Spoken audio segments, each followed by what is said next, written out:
1장 3장에서 7교회 화해할 수 없는 영적 전쟁 가운데 있는 지상교회를 얘기하고 있다면, 이제 4장 5장은 성부 하나님의 위엄과 영광, 우리의 아버지시는 어떤 위엄을 가지고 계신가, 어떤 영광을 가지고 계신가, 그리고 그리스도의 승리가 어떤 내용으로 전개되고 있는가, 그런 그 천상의 교회를 보여주고 있다고 볼 수가 있습니다.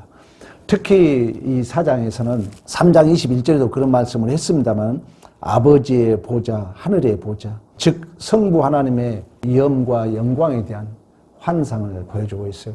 계시록은 많은 오해도 있고, 또 서두에 말씀했던 것처럼 아직 완료되지 않는 하나님 나라, 또 우리가 실제적으로 눈으로 보지 않는 하나님 나라를 얘기하다 보니까 다양한 비유로, 또한 상징적 의미로 표현을 하고 있습니다. 천상의 교회의 모습을 제시함으로써 화해할 수 없는 영적 전쟁 가운데 있는 지상교회가 장차 그 승리의 완전성을 확보한다, 이렇게 볼 수가 있습니다. 1절의 이힐 후에 하나 이제 그 어떤 배경이 바뀝니다.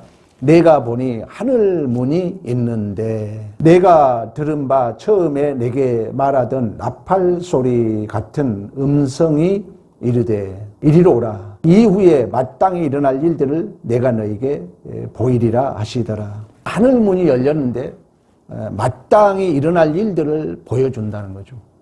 그러니까 하늘이라는 것은 하나님의 어떤 그 보좌, 하나님의 통치를 얘기하고 있습니다. 하나님이 모든 그 되어질 일의 근원이라는 거예요. 모든 게 하나님의 섭리 안에 있다고 그러지 않습니까? 우리 안에 일어난 모든 일들이 우연의 일치가 아니라 하나님께 근거와 하나님께 근원을 두고 있다는 거예요.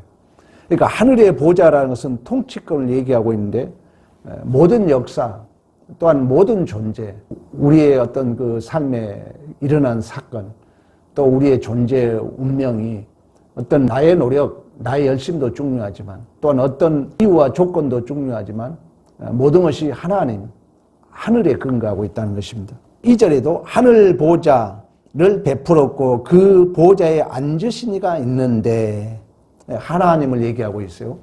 하늘 보좌라는 것은 그 의자에 앉아있는 어떤 권위, 또 다른 어떤 그 통치권, 이렇게 해석할 수 있습니다. 그리고 3절에 모양이 벽옥과 홍보석 같고, 이건 세상에 없는 것입니다. 무지개가 있어 보좌에 둘렀는데 그 모양이 녹보석 같더라.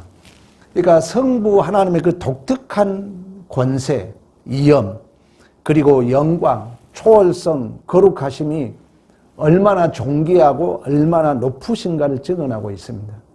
그러니까 우리가 그 하나님을 아버지라고 부른다는 거죠. 그 하나님의 백성이라고 그런다는 거죠. 우리 아버지가 얼마나 존귀하다는 것을 안다면 내 존재가 새롭게 설정되는 것처럼, 지금 계시록에서 하고자 하는 얘기예요.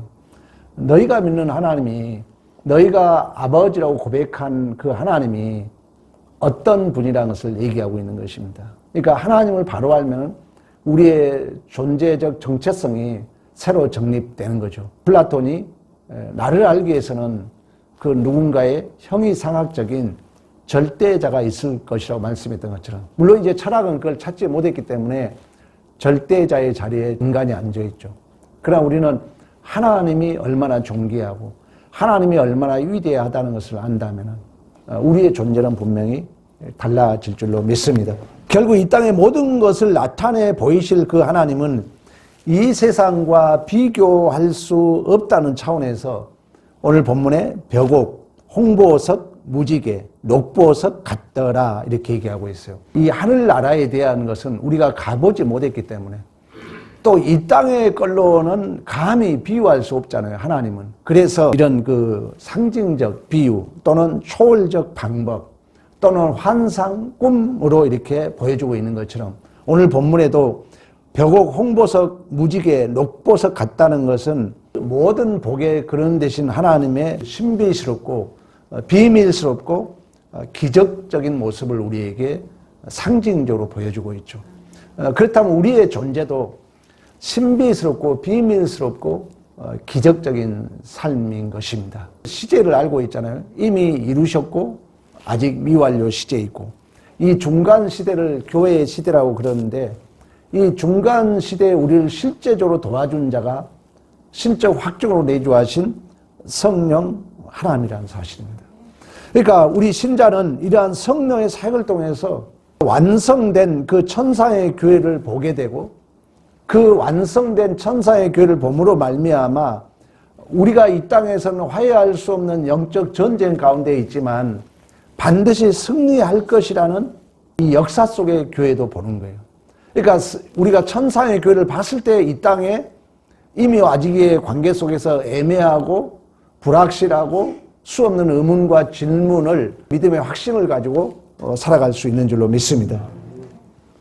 그리고 오늘날 성령의 보증을 하셨다는 것은 예수님의 대리자, 또 예수님의 증인, 예수님의 사역의 주인공으로서 복있고 명예로운 기회를 우리에게 주셨다는 증거입니다. 그러니까 예수님이 다 이루셨는데, 예수님이 부활 승천하시면서 보혜사가 오면은 나에 대해서 증언하라고 말씀했던 것처럼, 그 예수님이 직접 증언했던 그 하나님의 경륜의 사역을 이제 다시금 성령이 우리 안에 신적 보증으로 와 계신다면은 그 예수의 구속의 경륜을 보여줄 수 있는 명예롭고 복 있는 기회를 우리에게 주신 줄로 믿습니다. 우리가 살아오면서 억울한 일, 손해본 일, 애매한 일 많이 겪잖아요. 그때 예수를 증언해야 할 명예로운 기회였다는 거예요. 그 모든 기회를 놓쳤어요. 그러니까 어쩌면은 교회가 비어있는지 모릅니다. 여러분들이 손해보는 자리에, 내가 이해되지 않는 자리에, 내가 뺨을 맞는 자리에, 내가 조롱을 당하는 자리에 예수를 증언해야 할 명예로운 기회였다는 거예요.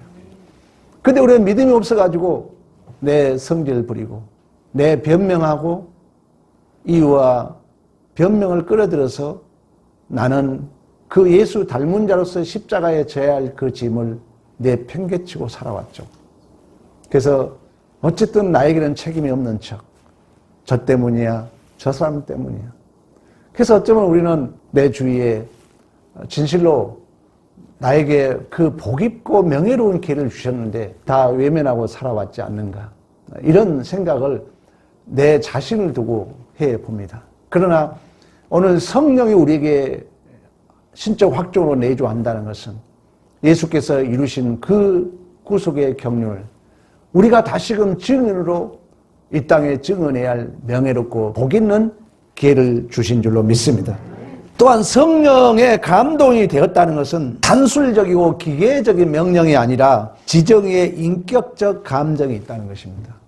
성령이 우리에게 역사한다는 것은 그냥 기계적으로 우리를 이끌지 않겠다는 거예요. 어느 심리학자는 이런 얘기를 했어요. 우리 인간의 감정은 여러 개가 아니랍니다. 하나라고 그래요. 그 하나가 뭐냐면 불안한 감정이라고 그래요.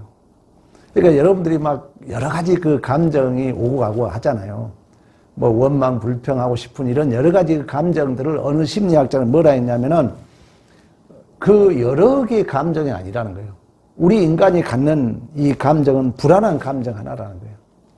그러니까 사람 때문에, 돈 때문에, 어떤 이유 때문에 내가 불안하면은 이제 불안함 속에서 파생된 게 원망, 불평 이렇게 나온다는 거예요. 이 불안한 감정을 해소하면 모든 게 해결될 수 있다는 거예요. 하나님이 모든 존재의 근원이라면은, 하나님이 내 운명과 존재를 이끌어 간다면은 우리 이제 불안한 감정이 있을 수가 없는 거죠. 존재 운명이 하늘의 보좌에 앉으신 창조주 하나님께서 개입하시고 주관하심을 우리가 믿는다면, 우리의 모든 삶의 현장이 모든 복의 원천이신 창조주 하나님께서 허락한 자리라면 우리는 불안할 것이 없는 거죠. 겁날 것이 없는 거죠. 그러니까 내가 불안한 감정이 없으면 불평도 없다는 거예요.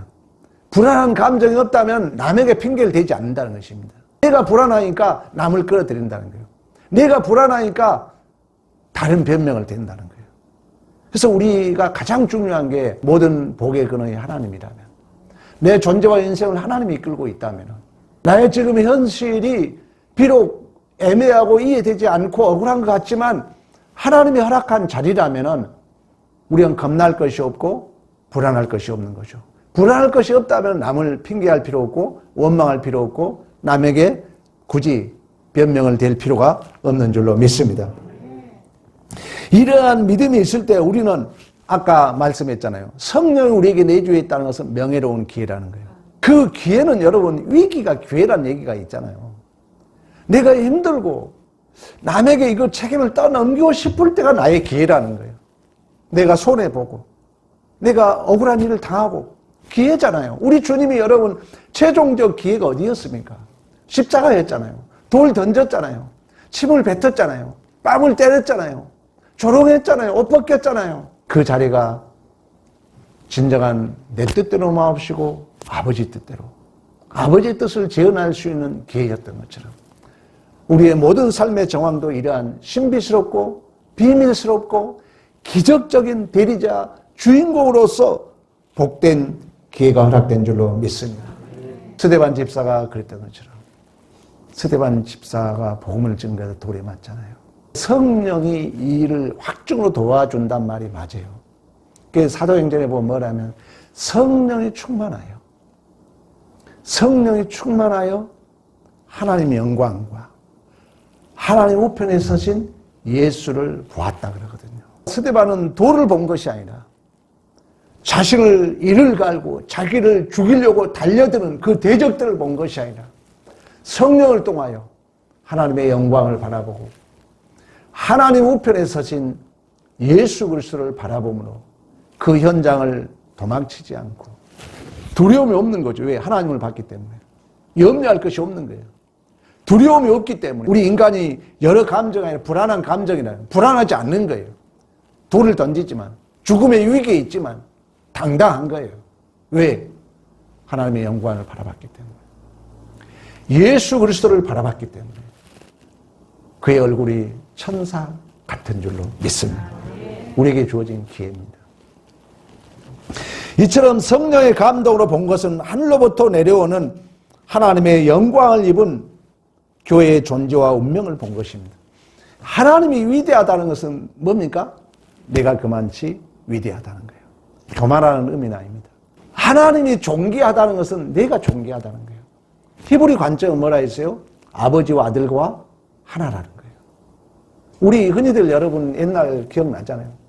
누가 잘나면 저 집 누구 집 아들이냐? 누가 잘못하면 저 집 누구 집 아들이냐? 물었던 것처럼. 이 하나님의 위대함을 보고 있다는 것은 우리의 존재에, 우리의 운명에 그 영광스러운 모습, 그 위대함을 우리는 보고 있는 줄로 믿습니다. 그래서 3절에 앉으신 이의 모양이 벽옷과 홍보석 같고 무지개가 있어 보좌에 둘렸는데 그 모양이 녹보석 같더라. 하나님의 영광과 이영을 보고 있어요. 근데 그것만 보는 게 아니에요. 4절 또 보좌에 둘려 24보좌들이 있고 그 보좌 위에 24장로들이 흰옷을 입고 머리에 금관을 쓰고 있었더라.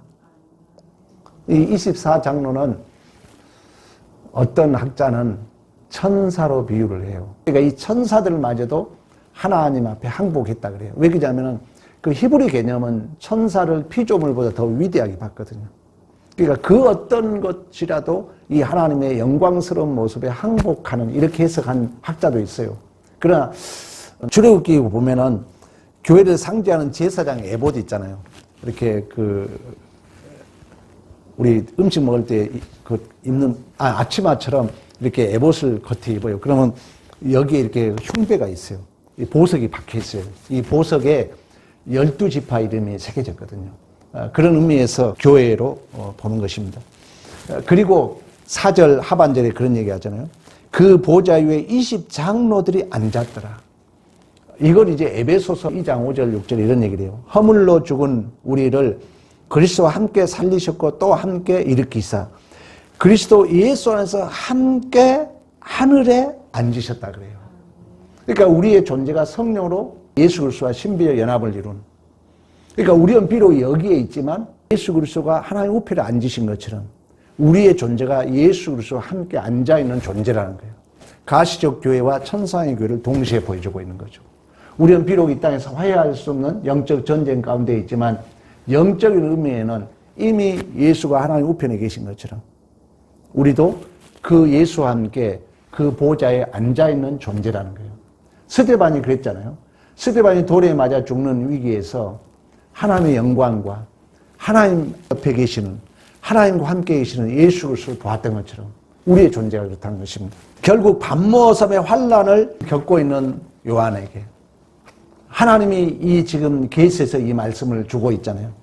또 핍박과 시험 속에 있는 초대교회 성도들에게 우리가 폴리캅을 확인했던 것처럼, 그리고 오늘날 아직 미완료 이 지상교회에서 수고와 슬픔과 한숨 가운데 오늘을 살아가는 성도들에게 하나님의 영광을 입은 교회가 하나님의 보좌 둘레에 앉아있는 천상의 완성된 교회를 보여주고 있는 거예요.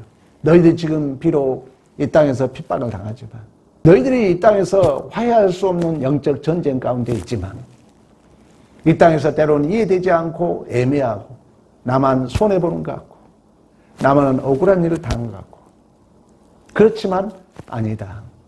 너희들은 이미 하나님 우편에 예수와 함께 앉아있는 자다. 이 믿음이 그 현실을 감당하게 한다는 거예요. 이 믿음이 없으면 현실을 도망치죠. 그래서 믿음이 중요한 거예요. 저는 근래 와서 그걸 간절히 느껴요. 아, 그렇구나. 신앙이라는 그 자리를 지키는 거구나. 그게 신비함이에요. 여러분의 신비함과 기적과 비밀스러움은 뭐냐? 나에게 주신 아버지, 교회는 장로, 권사, 안수집사, 집사, 어디를 가나 여러분에게 직분, 신분에 맞는 그 자리를 정직하고 진실하게 하셨을 때 그 신비함, 그 고귀함, 그 기적, 그 비밀스러움이 증언된 줄로 믿습니다. 우리가 모든 게 그러잖아요. 어떤 나무가 뭐 그 존재 자체가 잘생겨 못생긴 거 아니에요. 그 자리에 지켰을 때 그것은 희소성에 그 모든 만물 중에 유일한 하나인 것처럼, 그 고귀함, 그 신비함처럼 우리의 존재가 그렇다는 것입니다. 그러면서 그 하나님의 영광을 입은 교회에는 우리 계시록 21장 가볼까요? 12절, 크고 높은 성곽이 있고 12문이 있는데 문에 12천사가 있고 그 문들 위에 이름이 썼으니 이스라엘 자손 뭐다? 12지파의 이름이라. 14절, 그 성에 성곽에 12기초석이 있고 그 위에는 어린 양의 12사도의 이름이 있더라. 21장 19절 가봅니다. 그 성곽의 기초석에 각색 보석이 꾸며졌는데, 첫째는 기초석은 벽옥, 남보석, 옥수, 녹보석. 이건 뭐냐면 지금 하나님이 그 영광이 존귀하고 고귀하는 것처럼 그 12보석, 12이름이 새겨졌는데 그게 다 보석으로 표현하고 있다는 거예요. 누굴 얘기한다고요? 교회를 얘기하고 있다는 거예요. 우리 존재를 얘기하고 있다는 거예요. 우리가 이러한 보석 같은 존재인 줄로 믿습니다. 옥수, 녹보석, 홍마요, 홍보석, 항옥, 노곡, 다망옥, 비치옥, 청옥. 여러분 중에 지금 어떤 사람은 남보석, 벽옥, 옥수, 녹보석. 그러니까 교회라는 것은 이 세상에서 만들 수 없고 찾을 수 없는 12보석으로 표현된 천지를 창조하신 하나님의 영광을 입고 있는 줄로 믿습니다. 여러분은 오늘 설교 들으신 이후에는 스스로 얘기해야 돼요. 나는 보석이다. 또 남을 바라봤을 때 저 사람도 보석이다.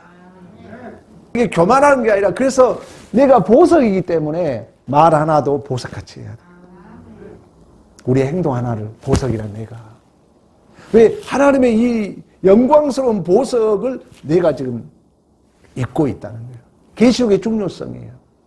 계시록은 저 완료될 천국의 그 존재를 지금 우리에게 보여주고 있는 것입니다. 우리에게 보여주고 있어요.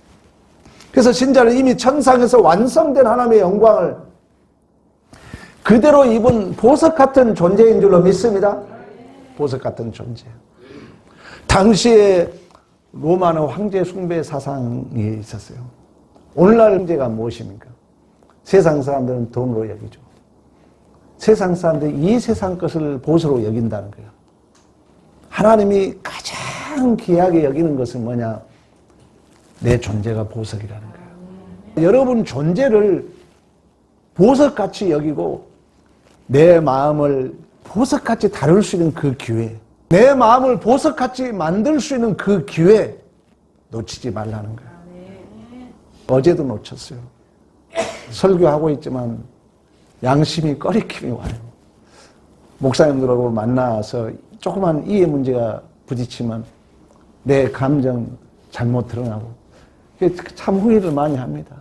그런데 말씀 설교하면서 설교 준비하면서 개인적으로 많이 회개를 하면서 내가 보석인데 내가 보석의 기회를 놓쳤구나. 또 그러나 그런 훈련이 또 나를 보석답게 만들어간 줄로 믿습니다. 여러분이 꼭 기억하셔야 돼요. 여러분 보석이야. 내 마음, 내 몸 관리. 그래서 몸 관리도 잘 해야 돼요. 나는 항상 얘기하잖아요. 여러분 딱 쓰러지면 여러분 안 져요. 국가가 책임지도 누가 책임져 걱정 마요. 걸어 다닐 때까만 여러분 나야. 걸어 다닐 수 있도록 건강 관리 잘하고 걸어 다닐 때 있는 것을 보석같이 사시길 축원합니다. 보석같이 쓰고 또 들어오고 얻어먹고 쓰고 이게 소통이에요. 지려고 하면 금방 병돼요. 들어오고 나가고 최고의 동의보감 건강상식 나가고 들어간 거라고 이미 우리 설교했잖아요. 내가 보석이라는 거. 보석이기 때문에 내 마음 관리 잘하고 내 몸 관리 잘하는 거예요. 많이 먹지 말고 욕심 부리지 말고 지금 내 존재에 좋은 것, 내 마음에 좋은 것 말씀 받아들이고 내 몸에 좋은 영양가 있는 음식 잘 드시고 나는 우리 성도들이 오래오래 보석같이 건강하기를 축원합니다. 이러한 교회의 존재와 운명은 5절 6절 영광과 권위와 능력으로 완벽하고 충만하여 빈틈이 없다는 거예요. 5절 봅니다. 보좌로부터 번개와 음성과 내성이 나고 보좌 앞에 7 등불 켠 것이 있으니 이는 하나님의 7 영이라.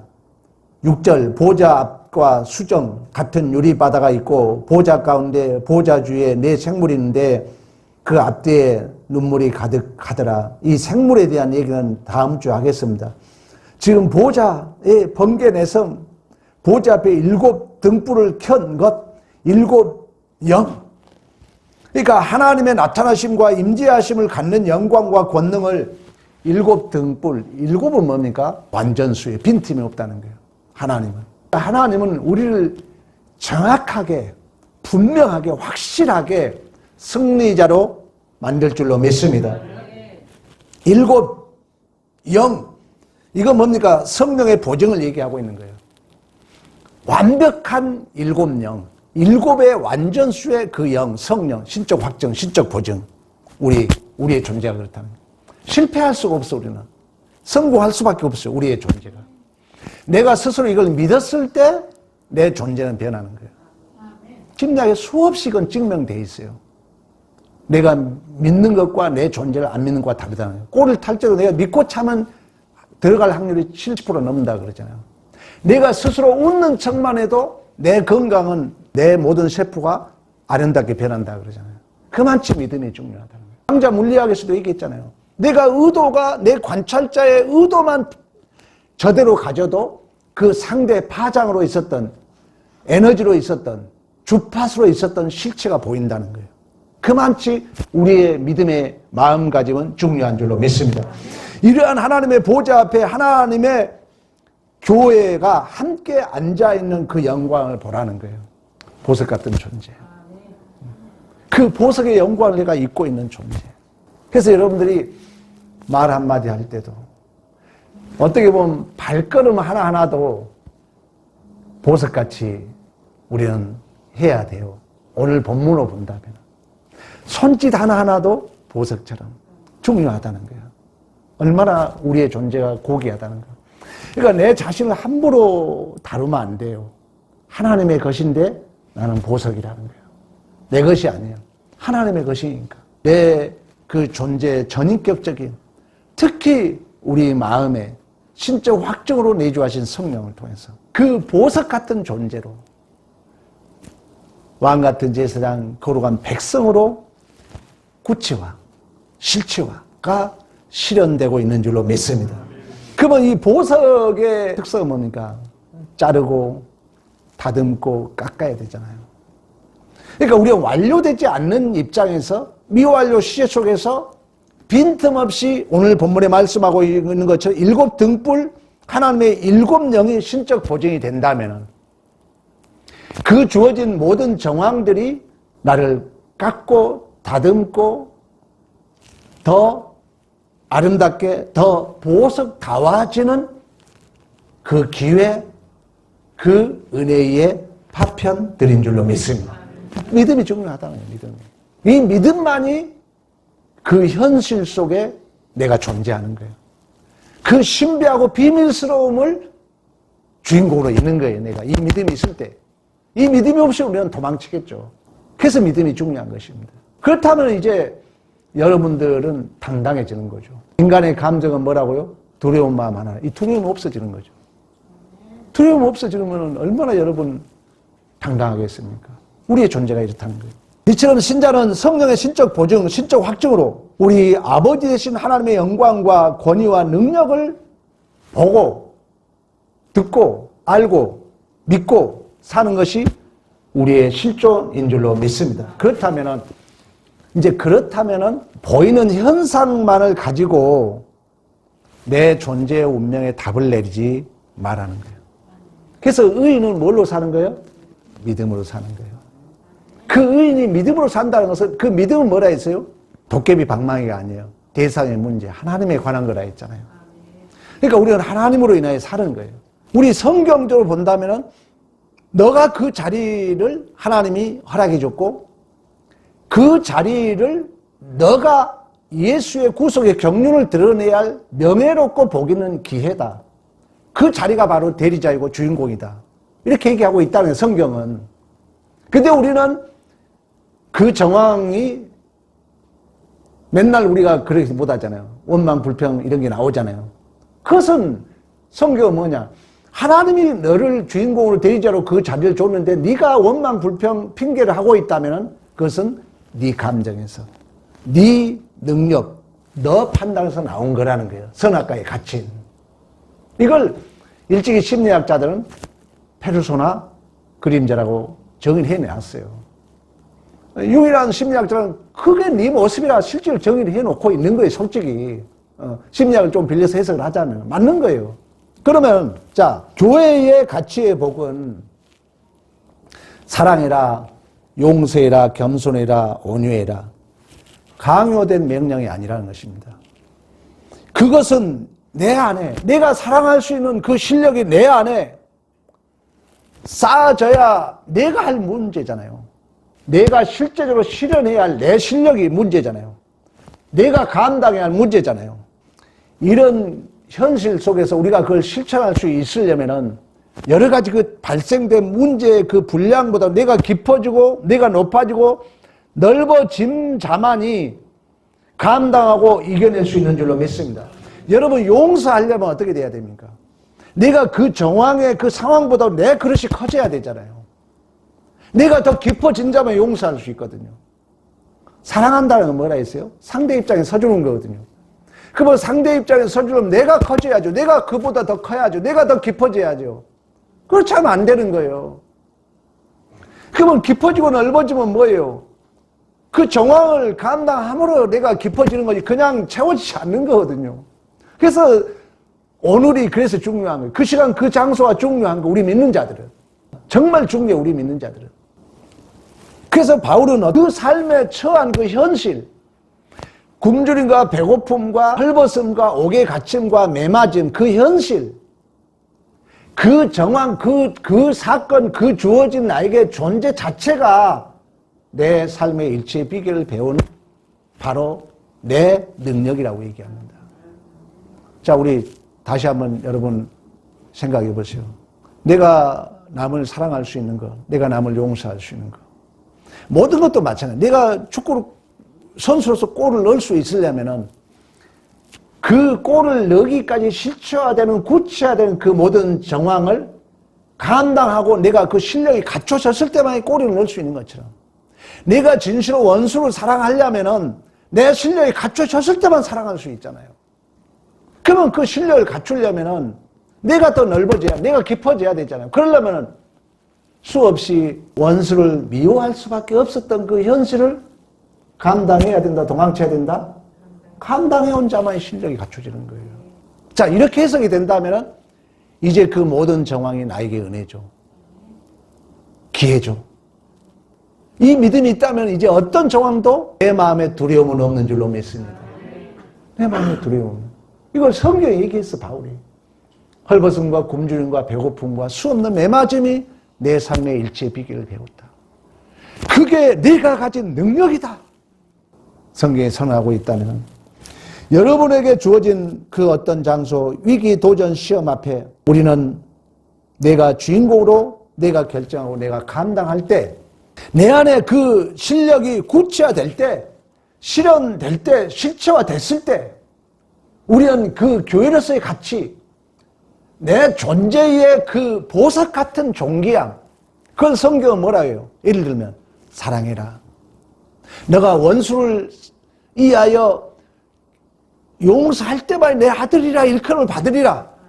너희가 이번에 새 계명을 주노니 이웃을 사랑해라. 그럴 때만 내 아들이라 일컬음을 받으리라. 그러면 이 두 가지 예를 들어봅시다. 사랑해라. 원수를 사랑해라. 원수를 위하여 기도해라. 너를 핍박한 자를 기도해라. 이런 실력, 이 보석의 이 실력이 그냥 주어지지 않는다. 내가 오직 그 실력이 내 안에 구체화될 때만이 단순한 이것은 강요된 명령이 아니라 내가 실질적으로 그 정황 속에 그 상대보다도 내 실력이 깊어지고 넓어질 때만이 우리는 진정한 이 보석 같은 존재적 가치와 책임을 실현하게 된 줄로 믿습니다. 그냥 떨어지지 않는다. 그렇다면 원수를 미워하는 그 정황, 사랑할 수 없는 그 정황이 또 나를 나되게 만드는 삶의 일체 비결을 배우는 은혜의 기회였다는 거예요. 그렇다면 이 믿음이 있다면 내 안에 감정, 두려움이 없는 거죠. 그 두려움이 없어질 때만이 거기서 파생된 원망도 없어지는 거예요. 불평도 없어지는 거예요. 그러면 이제 우리가 현실을 와봐라. 진정한 자유인이 되는 거죠. 보석이 되는 거죠. 오늘 본문에서 파송된 내용입니다. 그러므로 여러분 안에 이런 실력의 실체와 구체라는 것은 그 모든 정황들 믿음으로 감당할 때 내 안에 쌓아갈 수 있는 나의 실력이며 나의 실존인 줄로 믿습니다. 그런 의미에서 모든 삶의 정황들은 내가 삶의 일체 비결을 배우며 내 안에 보석 같은, 보석다운 그 실력이 구체화, 실체화, 기계적이 아니라 기술적, 구체적, 그걸 이렇게 실현할 수 있는 명예롭고 복 있는 기회로 우리에게 주어졌다는 거예요. 그런 믿음이 있다면 오늘 눈앞에 펼쳐 보이는 현상만 가지고 쉽게 답을 내리지 말고 우리는 뭐로 산다고요? 믿음으로. 하나님으로. 그래서 하나님을 아는 게 믿음의 전부입니다. 그래서 요한계시록을 여러분 마칠 때쯤 되면은 배짱이 대단해지는 거죠. 우리 교회 성도들은. 그리고 여러분 안에 두려운 감정이 없어지는 거예요. 두려움으로 파송된 원망 불평도 없어지는 거예요. 당당해지는 거죠. 그러면 교회는 부흥되지 않겠어요? 왜? 실제로 교회에 실천할 수 있는 실현이 되니까. 원수를 사랑하고 용서하고 어떤 사람도 포용할 만한 그릇이 내가 되니까. 우리의 복입니다. 누리는 거예요, 이 땅에 여러분. 천국 가서 누리는 거 아니에요. 우리는 가불신앙이라고 그래요. 이 땅에서 보석 같은 존재와 운명을 확인하시고 누리시는 믿음의 승리가 있기를 간절히 축원합니다.